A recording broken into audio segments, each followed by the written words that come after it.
All right, this is a bigger group than I'm used to. This is great. Good to see everybody.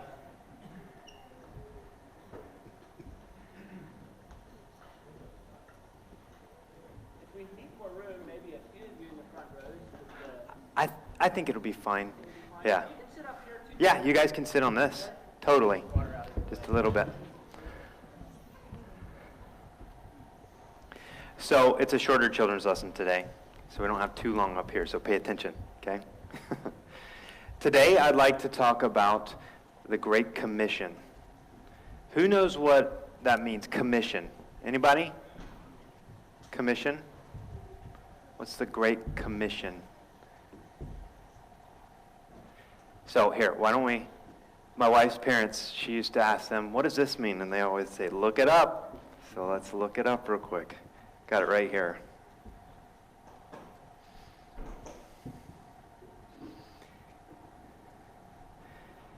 So commission is an instruction, a command, or duty given to a person or group of people.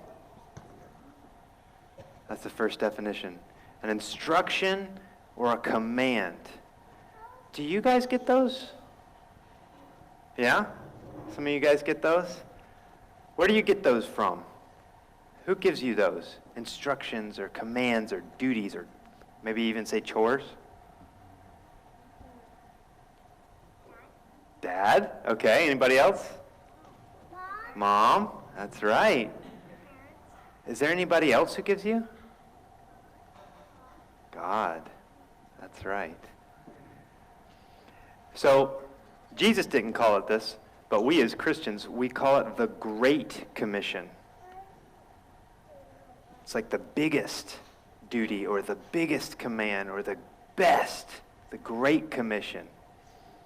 Okay? So we're going to read that. And in the book of Matthew, it's right, the last thing that Jesus said. That's pretty important, right? If I was getting ready to leave and you would never see my face again, and I told you guys, just remember, always tie your shoes. You take that pretty seriously every time you thought about me, right? Tie your shoes. You wouldn't walk around and trip on your shoestrings, right? That's kind of a silly thing. But Jesus actually gave us instruction, and it's really good. So I'm going to read it right here. But the 11 disciples proceeded to Galilee, to the mountain which Jesus had designated. When they saw him, they worshipped him, but some were doubtful. And Jesus came up and spoke to them, saying, all authority has been given to me. So this is what Jesus said. So this is the important thing, the Great Commission. Let's pay attention. He said, all authority has been given to me in heaven and in earth. Go therefore and make disciples of all nations, baptizing them in the name of the Father and of the Son and of the Holy Spirit, teaching them to observe all that I commanded you. And lo, I am with you always to the end of the age. So he had some commands in there, huh? Can you guys just get a couple volunteers? What are some of the commands that he said? Baptize people. Perfect. Anybody else got another one? Make disciples. That's right. Anybody else? He also told us to teach everybody else what he commanded us. So who is he talking to? Who's that for? It's for everybody, yeah. He was talking to the 11 disciples, but he told them, go to every nation, go, get out of here, go. Tell people about me. Baptize them. Make disciples of me. Tell them about what I said. And teach them to do everything I commanded you. Well, he just gave them a commandment. He said, go. That was his last commandment that he gave. Go.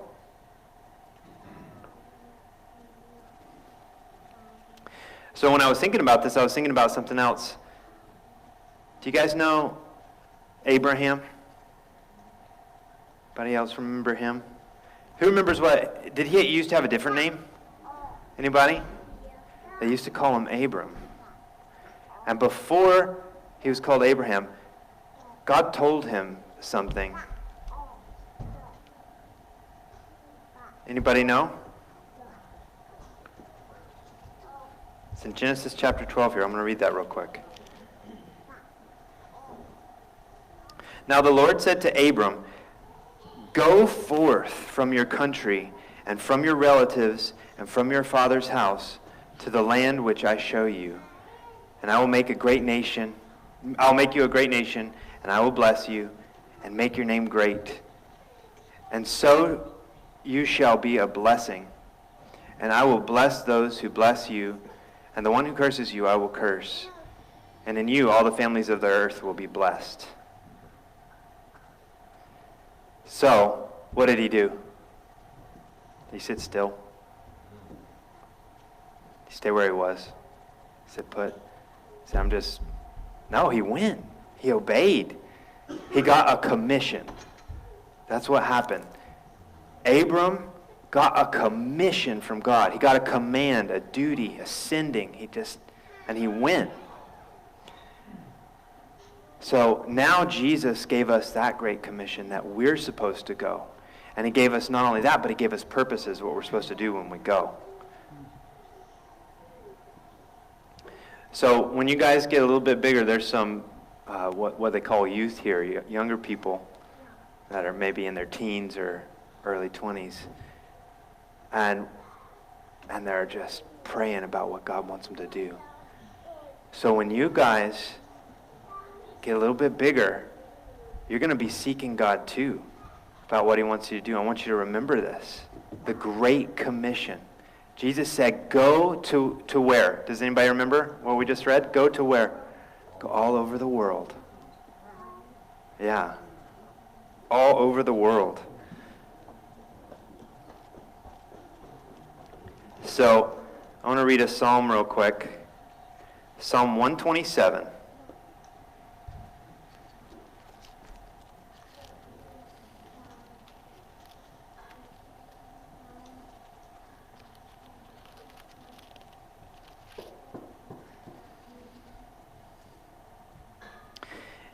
It says, "Behold, children are a gift from the Lord." You all are a gift from God to your parents. "And the fruit of the womb is his reward." So it's a gift and it's a reward. That's a double blessing. Then it says, "Like arrows in the hand of a warrior, so are the children of one's youth. How blessed is the man whose quiver is full of them." And a quiver is a little pouch full of arrows. "They will not be ashamed when they speak with their enemies in the gate." So what's this, guys? It's a bow. Uh-oh. There we go, yeah. What's that? It's an arrow. What does this do? It shoots. Here, watch out, guys. I'm going to shoot it over you.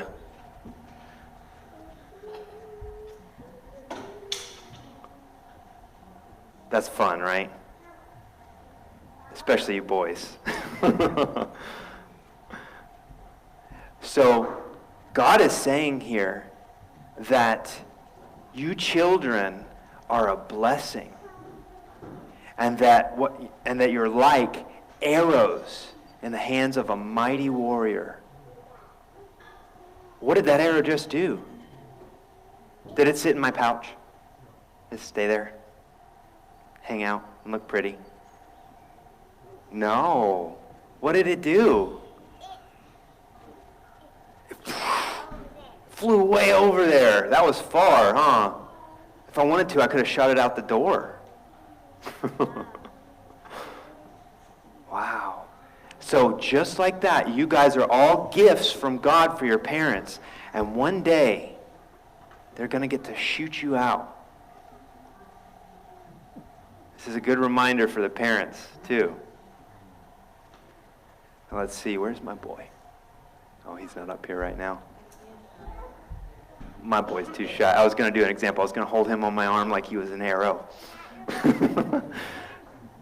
But you guys get the picture anyway. What's that? This is my Bible. Yeah, that's right.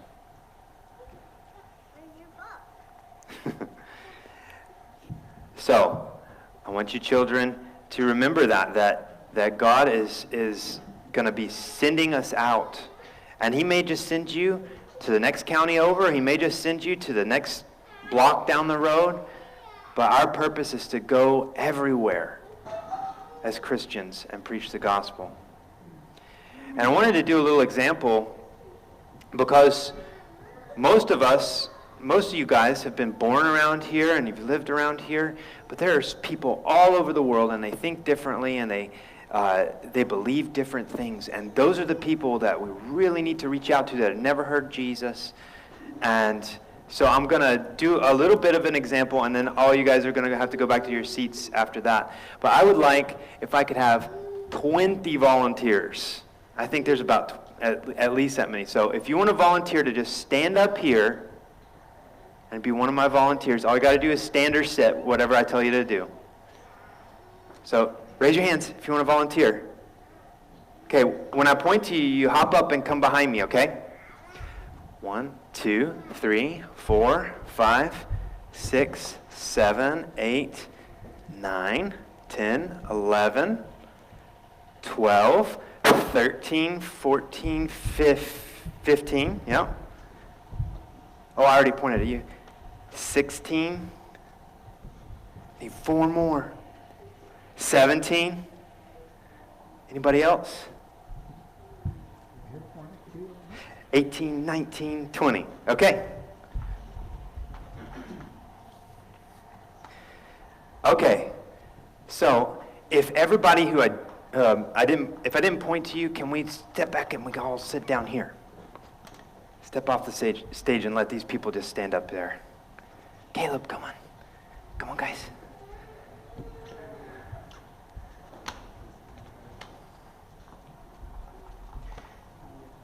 Okay, so we're just going to imagine that these people that are standing up on the stage right now all represent the population of the world.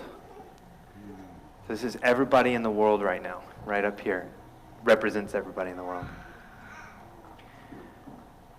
Okay, so look at me. 1, 2, 3, 4, 5, 6. Can you 6 guys just scooch over and just stand up right there? That's fine. Oh, can you stand just a little bit? There we go. Those 6 people right there all say that they're Christians, that they believe in Jesus. Okay? Now, can you look at me? Look at me. 1, 2, 3, 4, 5. Not you, Dorcas. Can you guys scoot together in just a little clump and come up this way a little bit? Yeah, just a little bit. We're just going to stand in a little clump. So those 5 right there are ones that say that they're Muslims or that they believe in Islam. Okay? Now, 1, 2, 3. Can you guys come up right here? So you're, not you, Daniel. You step back. So these 3 represent the Hindus in the world. It's a religion in India, other places too, but mostly India.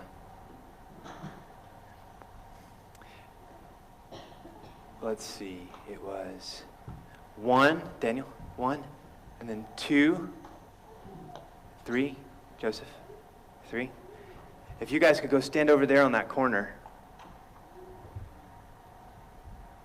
Not you, Joshua. So those 3 back there, they represent people in the world that say they don't believe in God, or they don't know what they believe, or they don't know. They say, when you ask them, they say, I don't know. I don't care about that. I don't care about God. I don't care about religion. And then So can you? I forgot your name, I'm sorry. Jonathan. Jonathan, can you come stand by yourself up here? Jonathan represents all the people in the world who say that that they believe in Chinese ancestry worship thing. And then you, step to the side. And let's see, what was oh no, I wish I would have written it down. I had it all written down. So the other 2% are just others, we'll call it that. There's just, the rest are the other positions. So children, look, how many people in the world was it that, raise your hands if you were the people in the world that said that they believed in Jesus? Well, yeah, thank you. But this little group right over here, of that group, how many actually do follow Jesus? How many people do know Jesus? We don't know. God knows that. But we do know that Jesus said that many will say, Lord, Lord. But they don't actually know him. So this is kind of a representation so you guys can see what what the people in the world believe. Not everybody is just from Lancaster County and they all say they believe in Jesus. But there's a lot of other people, only 6 of those 20 people. Okay, so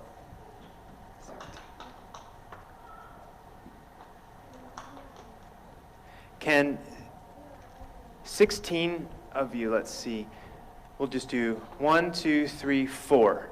You 4, can you come stand right up here, and then everybody else clump in a group together.